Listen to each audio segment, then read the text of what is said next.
everybody. This is Brian O'Haron on April 2nd, 2009. Again, the Home Sweet Home air was played. It's an old Sicilian air that was popularized here in good old America over the years.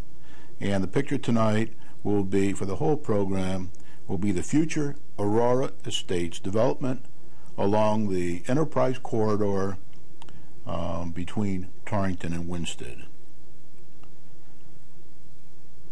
The old finance director, Henry Centrelli, he's been around a long time. I think it's in the late 20s of years with the town, is back from a well-deserved vacation. I mentioned this last week, to help the town and the town manager with the 2006, 2007, 2008 audit finalizations and the 2009-2010 budget.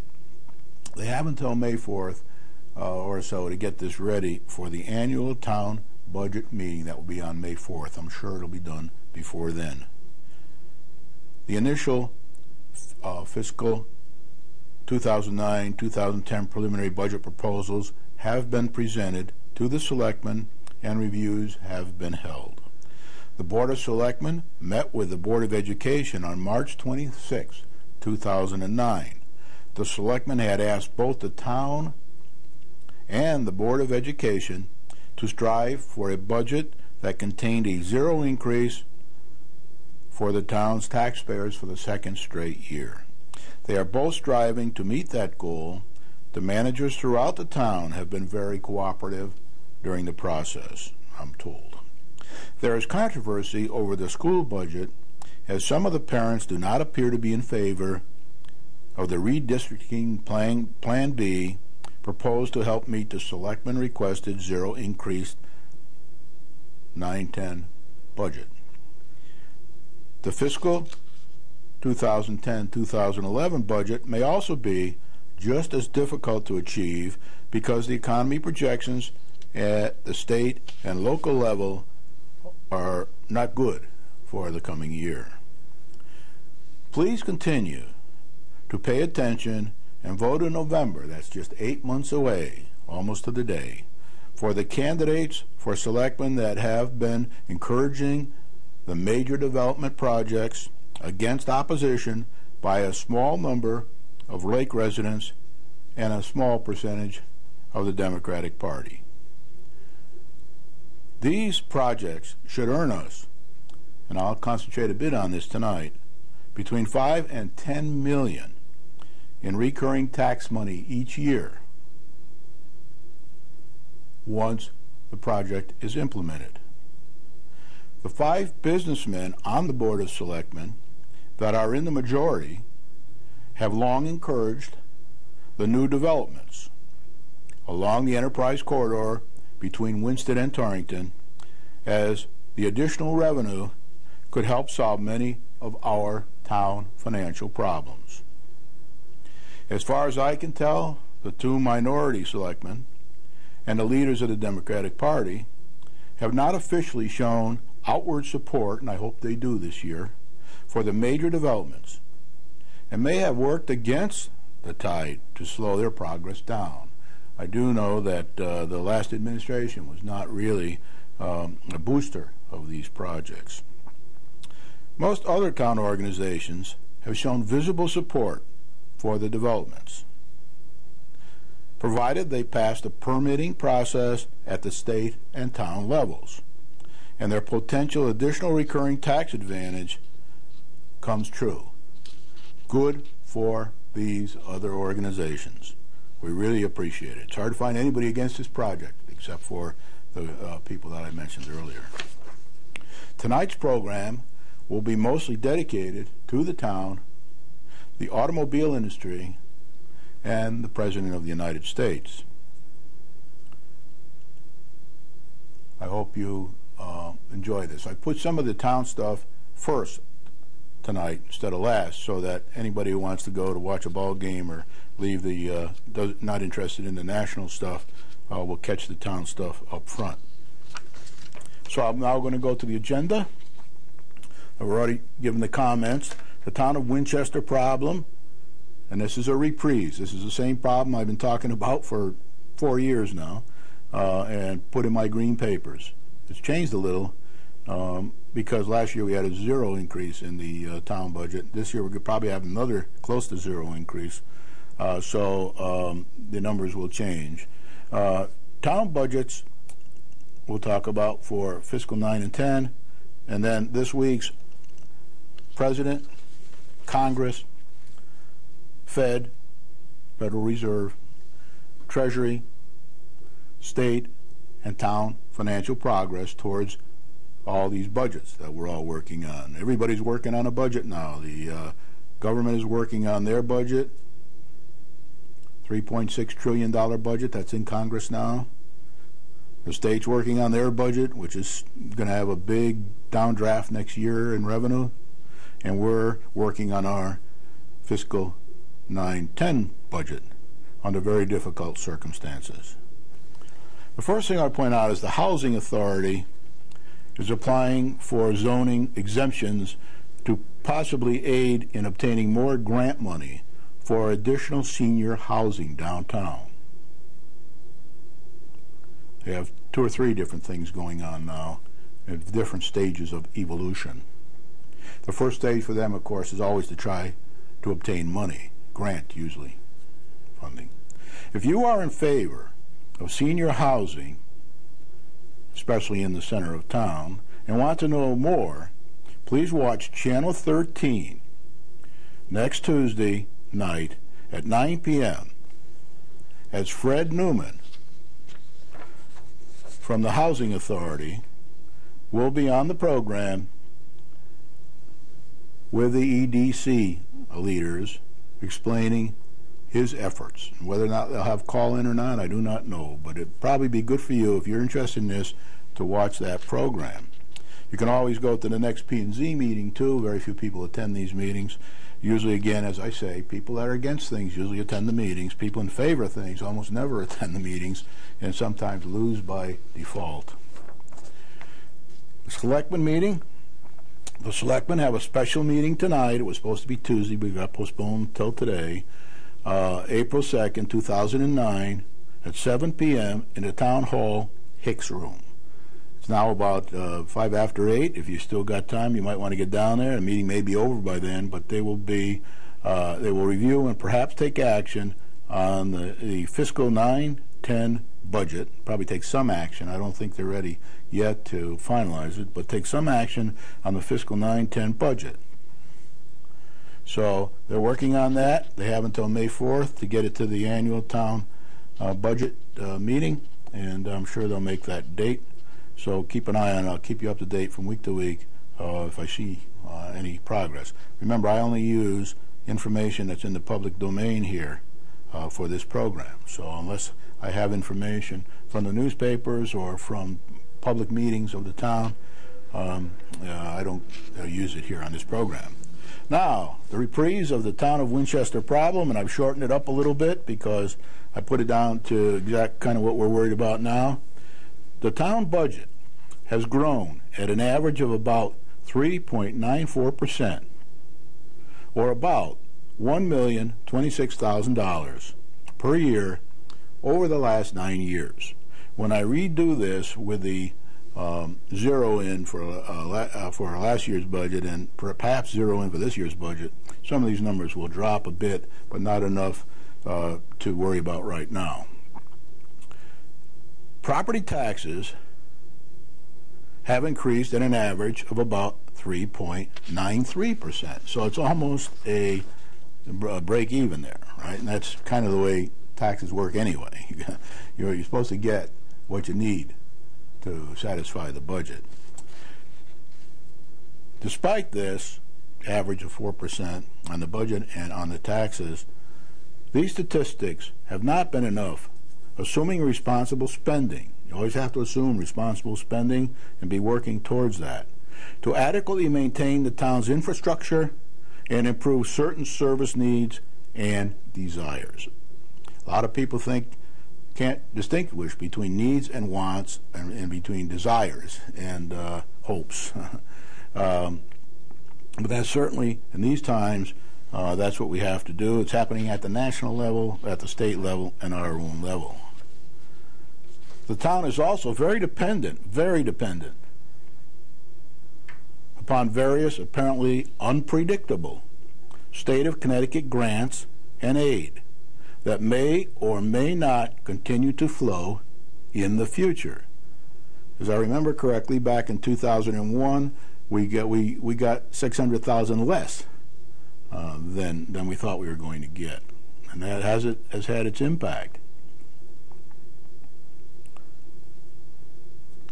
So they may not continue to flow in the future at the same advantageous rates as they have in the past.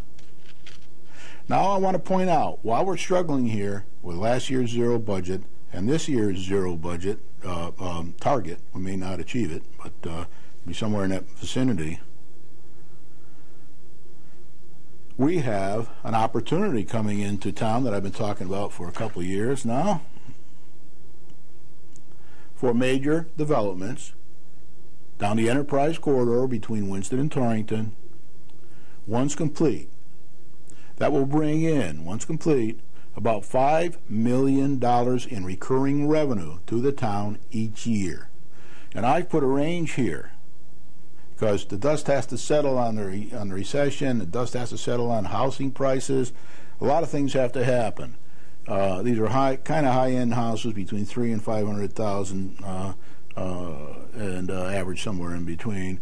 But so it's between $5 million and $8 million in recurring revenue each year to our town to spend on our wants and needs without impacting the existing taxpayers too much. Now, I did green papers on this. They're still down in the town hall. They need to be updated a little, but they're basically true and it's still the same. Now, I want to point out that this money is just for recurring taxes. This money does not include sewer hookups, which are $1,000 a piece for the water and sewer side of the budget. It does not include water hookups, $1,000 a piece. It does not include all the permits and things like that. So there's plenty of money here. It is going to happen sooner or later. I don't know if I'll still be here when it happens. It might happen 10 years from now. It might happen 8 years from now, or 7 or 6. But when it does happen, it'll happen a little bit each year. Like maybe the first year we'll get 500,000. Then we'll get $1 million, maybe the second year or third year. Then we'll get $1.5 million, and then we'll build up till we get to this $5 to $8 million. Now we can go back to the board here a minute. Howmet Casting and Services, Inc. Is in town in the industrial park. Their property taxes, they're the highest property tax payer in town, to the best of my knowledge. Their property tax is $35,439 per year. And it goes up with inflation,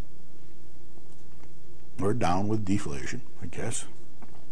And the equipment tax they pay for all their machinery and everything else that falls into the equipment tax category is another $74,890 per year. And they pay that half, just like we pay our property taxes, half in the first 6 months and the rest in the second 6 months. So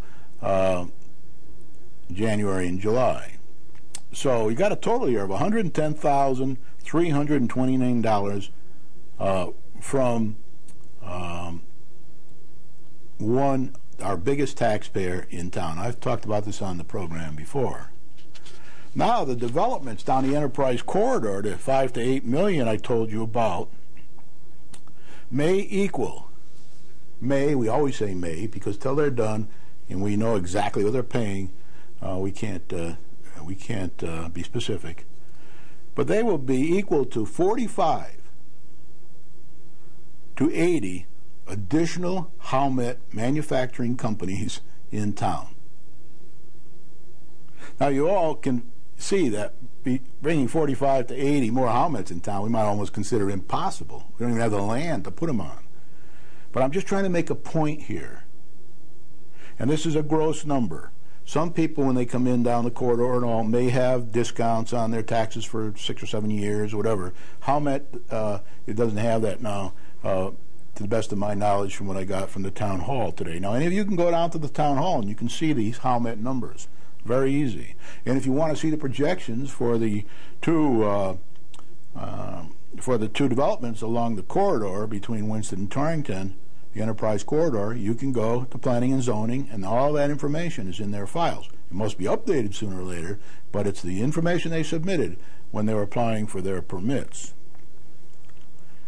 So at $5 million would be equal to 45 Howmets. At $8 million, it will be equal to 80 Howmets. How's that? That gives you an idea. Now, we do have one house at the lake that I looked up today. I think it's the most expensive house on the lake. It's worth about $1,800,000 on the books downtown, approximately. It pays about $44,000 in tax. So there are also advantages to having some of these big houses around the town, where they can be done in a safe way, past the planning and zoning rules and the inland wetland rules and every other rules that we have.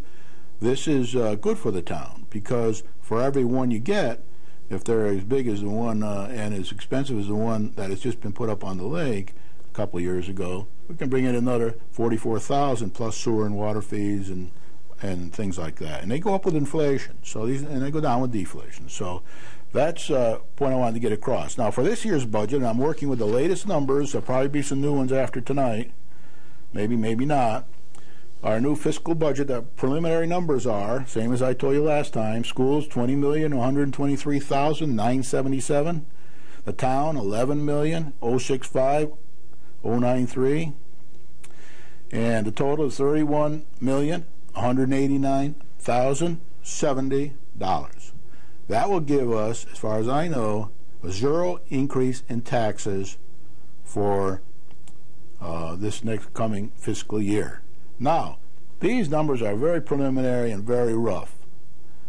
They're going to be worked on between now and May 4th, and then we'll know what the real numbers are. Probably won't be too far off from these, but the problems have to be worked out.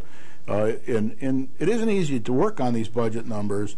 You can't just say get them done by tomorrow, because they have to have agreements with town employees, with unions, with outside agencies. There's a lot of work that has to be done when you're trying to cut a budget and keep the budget at a zero tax increase. So please understand that, and they're all working hard together on it as a team over in the town hall, and they will come up with the goods, I'm sure, one way or the other.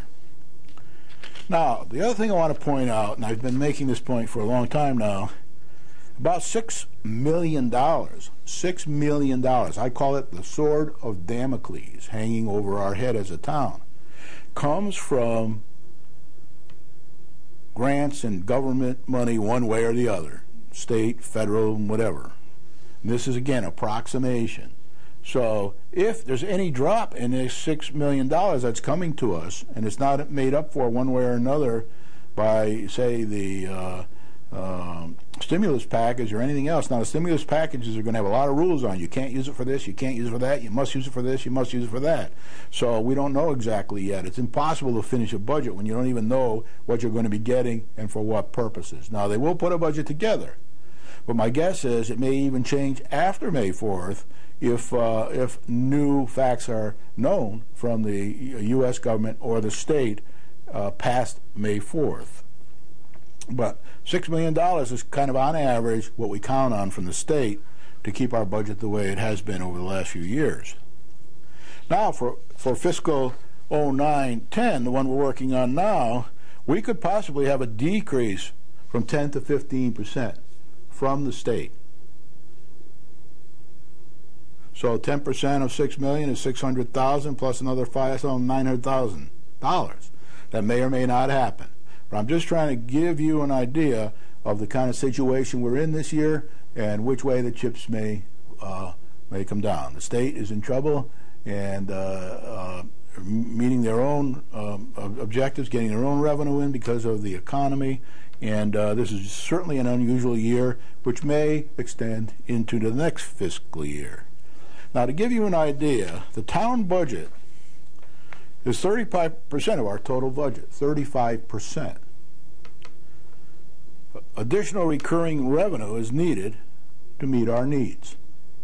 That's for sure. You can do some cost cutting. You can do a lot of cost cutting. Some was done last year. Some is being done again this year, as you know, at both the schools and the town. But you can't keep that up forever. Sooner or later, you have to give up the wants and needs, or you have to bring in additional recurring revenue. Now, as a businessman, I've always got my eye on additional recurring revenue to keep the balance here and keep up with these wants and needs that we want to achieve. So we got to have cost control. There's no doubt about it. A lot of people say, Brian, if we get this additional revenue, we'll just misspend it. We'll just spend it wildly.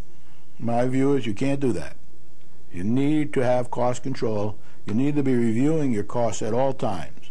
And as I said last week, when I sit through these budget meetings, and I've been to all of them so far, including the school ones, wouldn't $500,000 more additional recurring revenue this year have helped us tremendously with this budget preparation? Tremendously. $500,000 will go a long way. Would $1 million be better? Yes. A few years ago, if we've been talking about these developments now for 5 going on 6 years. If we had moved a little faster, and I don't blame it all on the town, some of it was due to the developer and the state and everything else, but if we got these going a few years ago, we'd have that 500 to $1 million, maybe. Can't say for sure, but we sure would have a better chance of having had it during the good times than we have now. Now, it's my opinion that the good times will be back again. They may not be as good to the power of 20 as they were before. They might only be as good to the power of 16, but they will be better, and we will get this development, will come to town. Why do I think so? Because I know that the developers already got between $5 and $10 million invested in this exercise. And there's no way that his investors are going to back down on this. It'd be a bit like the country club that's trying to get into Norfolk up there. They're just going to keep going until they finally win and get their place in. Now, there will be people trying to retard this effort for the next 10 years, but one way or another, I think it'll be a bumpy road, but we'll get it done. 1.5 years ago, the last administration in town, Board of Selectmen, wanted $10 million or so, approximately $10 million, including interest, to redo the Pearson School. This year, the Board of Education, in their restructuring and redistricting subcommittee, have thoughts of closing the Pearson School because the number of children in the school system, coming into the school system and going out of the school system, is decreasing. So they don't need as much space. And I've been to these meetings. I listened to it all. And it's not dead yet, the Pearson issue. The schools are about 65% of our budget, the town's budget. Why would we not be interested in that? That's 65% of our budget. The first place that everybody looks, and that's indeed what's happening. Everybody's looking at the schools to see if we can save some money there during these tough times. Now, in actual fact, you shouldn't have to wait for tough times to do this. If this trend has been going on for many years now, and it should have been taken into consideration before. The system itself has 4 schools, including Gilbert, and then they're all underutilized buildings. Every one of them's underutilized. The number of students is rapidly decreasing. Test scores are lacking. The Board of Education committee studying the problem never seems to include Gilbert representation. My view is that we should be looking at this from a town viewpoint, all the resources we have at our fingertips, and how can we use them best to solve our problems in the schools. The town needs a 10-year, in my opinion, this is Brian's opinion, we could argue about this till the cows come home. The town needs a 10-year integrated joint town plan looked at from on high, like an eagle. Look down, see what resources we have here. There's a lot of space up there inside Gilbert, and there's a lot of land around Gilbert up there. So we need to look at it. We need to come up with an objective 10-year plan to, had we done this a few years ago, when we had the same conditions we have today, with the exception of the budget decrease, we could have come up with the same plan. So we need to do that in an objective way and say what's best for this town, and then how do we evolve over the next 10 years into the position we need to be in to solve the cost problem, the quality of education problems, both of them, test scores and all. For more about my views on this, you can see www.textra.com. That's the local newspaper that has a blog, and I did send an answer into their request for information. And you can click on the Black School Redistricting box. There's about 5 entries there. The last one, number 5, is from me. You can read it. If you've got any questions, you can send them into the blog. And I'm hoping they'll be intelligent questions. www.tcextra.com for those of you who have this. And if you don't have the internet, you let me know, and I will try to help you. I'll send you a copy of this paper that I wrote. Now, this week in the world, the president is at the G20 conference over in London, England. The jobless claims are up unexpectedly to a 26-year high in America. With economies, jobless claims are usually a lagging indicator. The economy could be getting much better before you'll see it in the job numbers. So there's a lag there. $42 billion stimulus money has been sent to the 50 states for education. So the feds have sent it to the states. They now have to divide up the 42 billion stimulus money, so we see how much each state gets. Once the state gets its portion of this $42 billion, it will divide it up by the 162 or whatever number of cities and towns there are in our state, and then we'll know how much we're going to get. So as you can see, it's pretty hard to finish our budget until we get this kind of information, although we have to have a budget anyway. So we'll have to go without that information and then see what happens when the information comes. We'll have to, if it makes our budget better, great. If it makes it worse, that's a problem we have to deal with. If they were smart, when they do the budget, they'll assume that there could be a 10 to 15% decrease in the state money. See how that might affect us. That could be just a straw man, if nothing else. The auto industry, GM and Chrysler, plans have been rebuffed by the administration's car task force. They've changed the leadership of General Motors, the CEO, and they put in a new full-time CEO, and they put in an acting chairman of the board, and I guess they're going to make a lot of changes to the board. But as I told somebody today, this is a bit like, and I apologize to mother-in-laws, but this is a bit like getting married and having your mother-in-law live with you. Next thing you know, the mother-in-law might want to be trying to run the house. I can remember when my mom came out to visit us in California, she used to tell my wife, Brian doesn't like carrots in his salad. Brian doesn't like apple pie. He'd rather have cherry pie. I mean, it just went on. But and I'm sure there are mothers-in-laws who don't do that. But the government is trying to run General Motors now, perhaps Chrysler and other companies where they have invested money. So as I said on a previous program, best not to have government money if you don't want government participation in the management and government control. Mark-to-market changes were agreed just today, and that may have or may not have some effect. The stock market has skyrocketed because of it by about 3 or 4% up until last time I saw it today. There were many other reasons why too. There are some bright spots in the U.S. economy over the last week. The U.S. budget's being pared down a bit in Congress, that $3.6 trillion budget they're working on. And they're saying, well, maybe they can get $500 billion out of it before they're done a year or so from now. The uptick rule is still proceeding with the Securities and Exchange Commission looking into that. State and federal monies may be coming. I mentioned that already. We don't know yet how much of the stimulus money we're going to get. The $42 billion I talked to you about, that was for education. There still may be more money coming, but so far we do know a bit about the shovel-ready projects, and I have that in a later slide. The Selectmen Board of Education meeting did happen. It lasted a couple hours. There were a lot of well-behaved parents, teachers, and attendees at that meeting. No signs, no yelling and screaming, just very professional meeting. Treasury auction was stronger.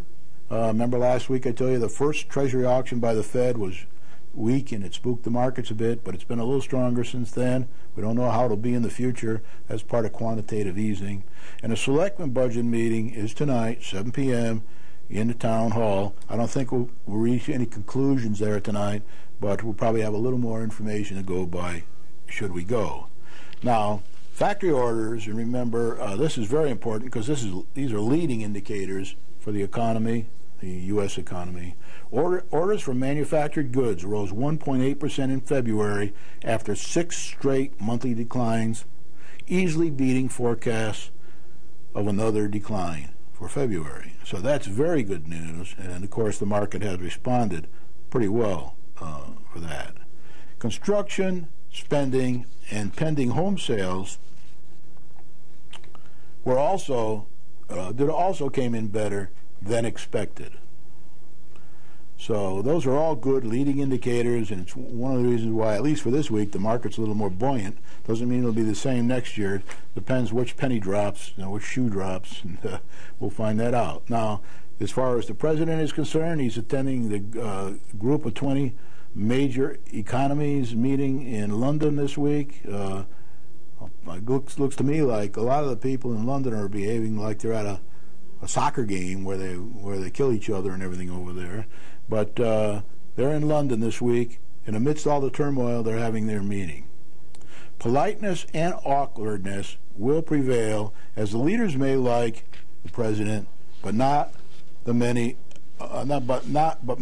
of his administration's policies. So there's going to be a little bit of training. They're going to be polite. They're going to work with him. He's going to be polite. He's going to work with them, and then over time, they'll work together well or not so well, either one. They have different objectives. France, Germany, Russia, and China may prove difficult. Therefore, more controls and legislation. Bull stimulus, that's the U.S. and Britain, and Australia, I didn't put that here, but Australia too, versus more regulation. Germany, France, and some of European countries are not in favor of more stimulus, but they are in favor of more regulation. We'll talk a bit about that in a minute. Now remember, these people have already been socialists and partly communists. So they've been through this already. So they kind of been there before, and they're not really total advocates of socialism, which is kind of the way we're heading now, unless one way or another things turn around here over the next couple of years. More money for the International Monetary Fund, about $500 billion, has been agreed to over there in London, and another $500 billion for the IMF, International Monetary Fund. I didn't have it on here, but there's the International Monetary Fund. I'm sorry, the other $500 billion is for the World Bank. So altogether, $1 trillion has been agreed. That was just in the news today, between the International Monetary Fund and the World Bank to help people out. These IMF funds and World Bank funds will help support the hardest hit countries in the world that have been hit by this recession. Expect more international coordination and regulation. There will be that. How much we don't know. Some people think not much, some people think a lot. Truth probably lies somewhere in the middle. You notice almost all this stuff goes along the normal distribution curve. There are some people that are extreme right, some extreme left, and the rest fall along that curve. There are possibly more regulations on hedge funds, what France and Germany want, and tax havens and rating agencies. Some people don't think it's good to regulate tax havens too much because they do provide competition in the world of taxes. The president will also be seeking approval of his new Afghanistan strategy with its strong focus on Pakistan.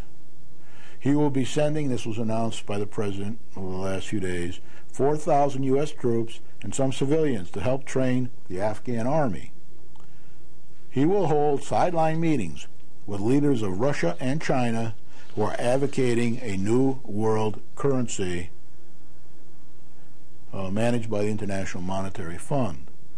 And I also read in the paper after I made these slides that he has agreed in a few more months to go to Russia and a few more months to go after that to go to China. So during this year, his first year in office, he will be making future trips there. He will then attend, after London, he will attend a NATO summit conference on the French-German border. In addition, he will visit the Czech Republic and Turkey.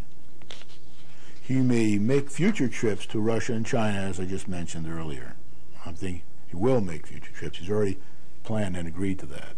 The administration has rejected the General Motors and Chrysler restructuring plans, because I think that's one of the bigger things that happened this week besides the mark-to-market decision. More concessions are needed from unions, creditors, and others before they can come up with a plan that the government will agree to fund, or loan money, give them bailout money for. The president raised the possibility Monday of controlled bankruptcy for one or both of the beleaguered auto giants. He is eager to reassure automobile and truck consumers. As a result, he announced that the government would begin immediately to stand behind warranties issued by the car companies. So if you're buying a new car from mainly GM or Chrysler, then you won't have to worry about a warranty should they go bankrupt.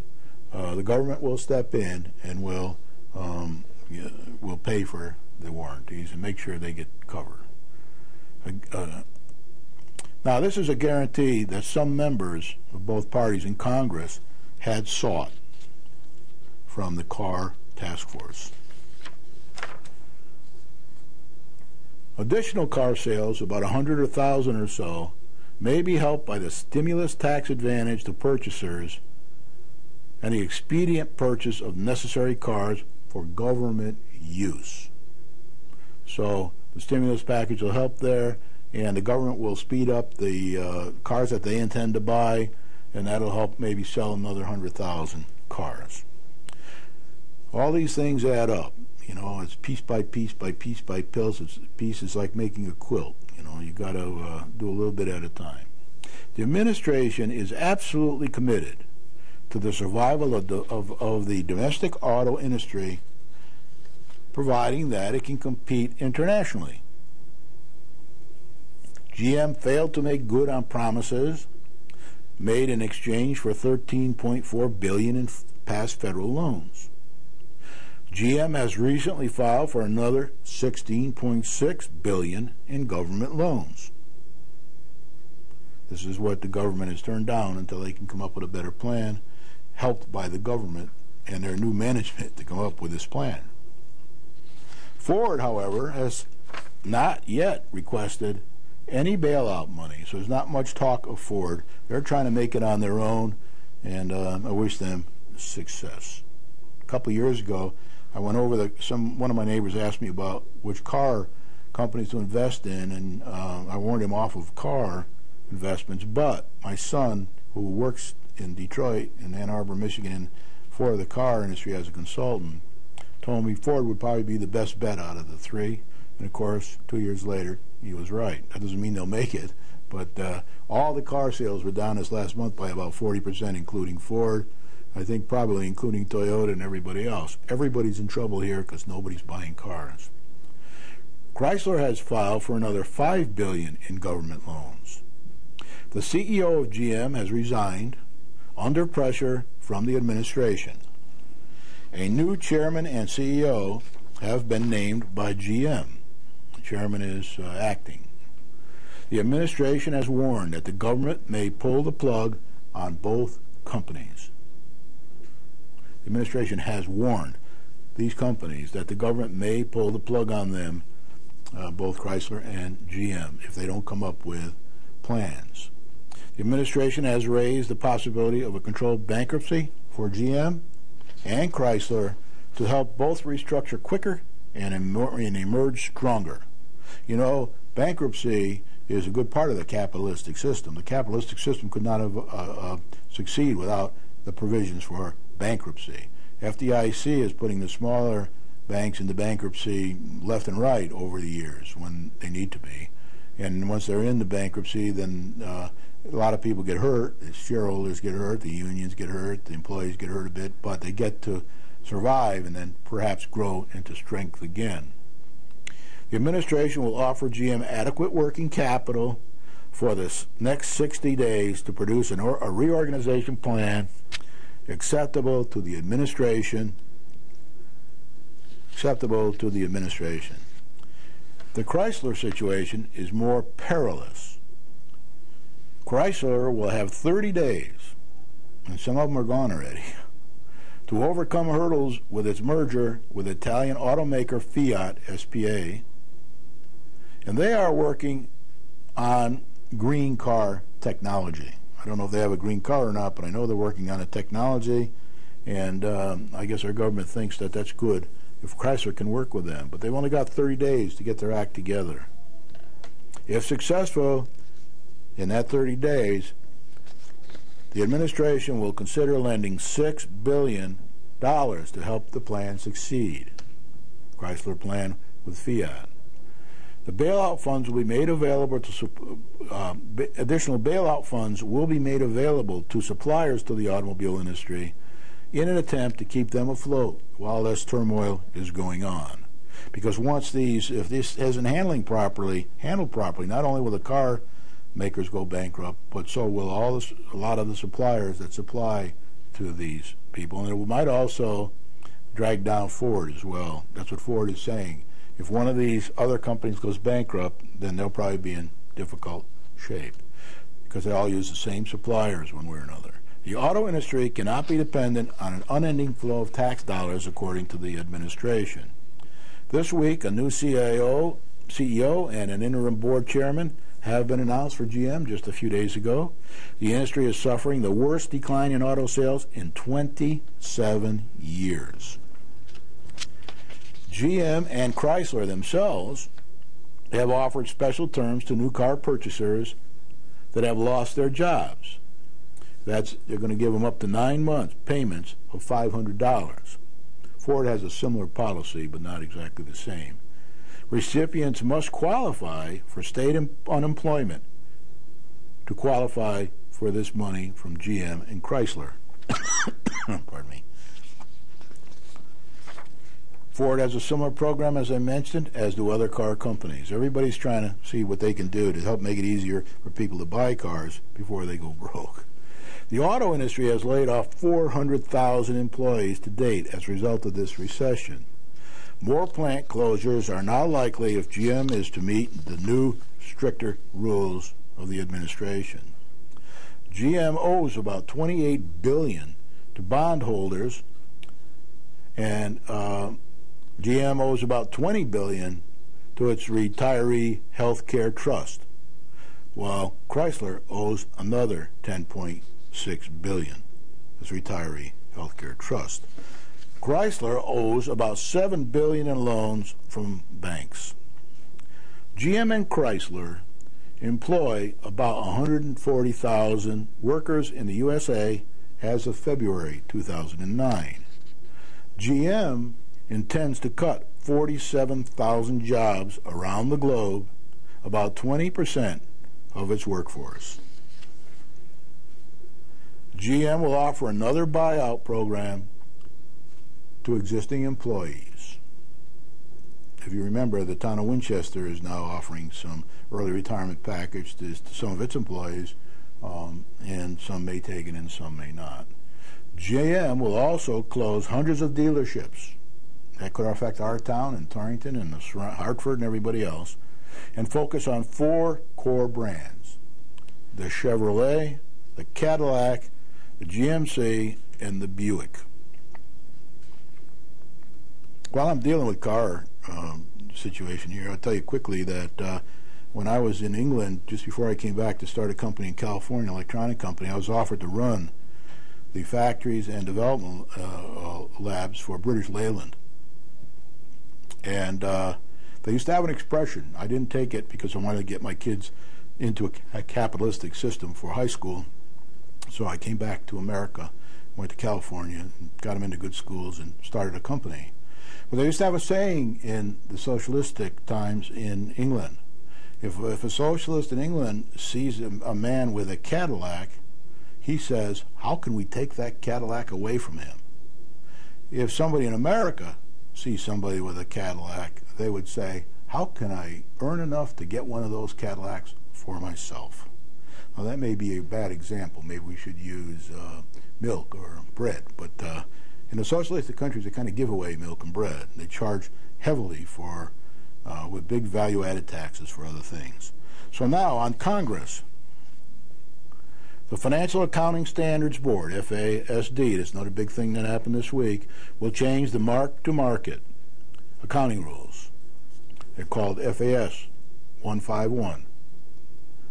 That's been agreed today, effective as the second quarter, which started April 1st, to give financial firms more flexibility on how they use the mark-to-market accounting rule, which has forced banks to record billions of dollars in lower values for assets. Affects their balance sheets. We will also address when companies are required to take write-downs on impaired assets and allow banks to record smaller losses on their income statement. This may help us a bit during these recessionary times, but there's great concern about this. As with everything to date, this is a controversial decision with pros and cons. Some of the people from the economists say that it'll help with the banks. Other people say it won't help, won't do any good at all, and maybe it has to be reversed a little later on when we become more affluent. But anyway, it is controversial. You can hear all that for hours and hours and hours, and read about it in the paper, watch it on TV or the radio. Everybody's talking about it. The rules will be implemented in the second quarter, this quarter, and will not be retroactive. They will not be retroactive. They start on April 1. Congress may be considering another stimulus package of about $500 billion. The new Securities and Exchange Commission's Secretary, Mary Shapiro, is still considering putting an end to naked short selling and bringing back the uptick rule for short selling. I've explained this on previous programs. Once they do agree something, I'll talk about. Basically, what it says is, hey, if you're selling short, until somebody until the share doesn't uptick, you can't sell short again on the same stock. So that'll slow down the short selling. Congress is reviewing the $3.6 trillion budget proposal from the administration. I personally hope they read it this time. Eventually, this budget proposal may be pared down by about $500 billion, and at most, there's plenty of work remaining. This could go on for long periods of time. It's going to be very interesting. A lot depends on how much they can raise on the open market. So the existing day-to-day, week-to-week, and month-to-month fluctuation of the bond markets does provide information here. The Republicans have proposed a stark alternative. They don't expect to get very far with it, but it includes big tax cuts, curb spending, overall Medicare overhaul. It won't be not for people already on Medicare, but for younger people. Repeals most of the recently based stimulus bill. have a more simple tax code, just two degrees, 10% and 25%. They don't expect it to reduce the income of tax revenue, but it'll be a different way that people make out their taxes. This is not expected to gain much support from the Democrats. For the Federal Reserve, quantitative easing is still moving along, and I think doing some good. It's catching hold and doing some good. As promised, the Fed started as its purchase of the long-term Treasury securities to help further drive down mortgage interest rates, to help the crippled housing market, and it seems to be working. Every little bit helps. The Fed could boost its purchases of debt issued or guaranteed by Fannie Mae and Freddie Mac. Mortgage rates have fallen since the program was announced last year, and they're still easing down, hence some of the good numbers in the home sales. Billions more are being pumped into the economy by the Fed. Later this month, the Fed will start providing up to $200 billion to spur lending for auto, education, credit card, and other consumer loans. Money will be lent to investors to buy up such debt. The program could generate up to $1 trillion of lending for businesses and households. The program will be expanded to include commercial real estate at a later date. The Treasury, not as much on the Treasury this week as usual. The Secretary is in London with the President. The Treasury appeared before Congress last week asking for tighter controls over large financial institutions that aren't controlled by the FDIC. The $42 billion in education stimulus money will be sent to the states. It has been, actually, yesterday, for distribution to towns and cities. The state will have to make some decisions in there before they distribute anything. This, as usual, will take a while. The state, these slowpokes, are still working on distribution of Connecticut stimulus money to towns and cities. Not all their fault. Until they get it from the feds, they can't make their decisions and distribute it. The Governor's Stimulus Task Force has allocated a first round of funding, as I mentioned last week, of $1,135,348 in federal money to the Litchfield Hills Council of Elected Officials, LHCEO, for shovel-ready projects. LETCO, as it's known, is the regional planning organization for 11 Northwest Corner communities. Winchester is one. They will prioritize a list of 30 requested projects that total nearly $35.2 million. Winchester is among the towns that could be funded. The candidates include restructuring Halliburton Avenue, including the bridge, Colony Drive, work on Colony Drive, work on Wetmore Avenue, and work on the Newfield Road. They're shovel-ready projects. Not much, but something is expected for Winston. The town should know by mid-April or so. Some cuts in state aid are expected. The college may get some money for the desired nursing program from future stimulus packages. Now, as far as the town is concerned, the proposed FY 2910 budget in the hands of the selectmen. The budget detail meetings have been held with selectmen, town manager, various department heads, and the two Board of Education superintendents. One of them didn't show up, but the chairman of the board answered the questions that were posed. The budget information is preliminary. Some corrections and reductions are needed. That'll take a few weeks. And promise from the state/Fed to date are these numbers: $133,991 for the Winchester Housing Authority. That's Fred Newman and his team. $142,658 for Title I for K through 12 disadvantaged children. And as I understand it, Gilbert doesn't have many of these, so this must go through K through 8, I guess. Winchester School District, in the Winchester School District, $375,000 for children with disabilities, education disabilities, for the Winchester School District. $20,241 for justice assistance in the town of Winchester. I guess most of that's handled by the police department and the town manager. More stimulus money may be received eventually when the state decides who gets what and when. So that's kind of what's happening this week. Next week we'll go through it again. A little light at the end of the tunnel. We all have to work hard. We have to highly respect our management, both superintendent and town manager and the finance director and superintendents of schools, and we got to all try to work together to get through this predicament and then to get the revenue in that we need from these two major projects along the enterprise corridor between Winsted and Torrington. And with that, I say thank you very much. See you next week.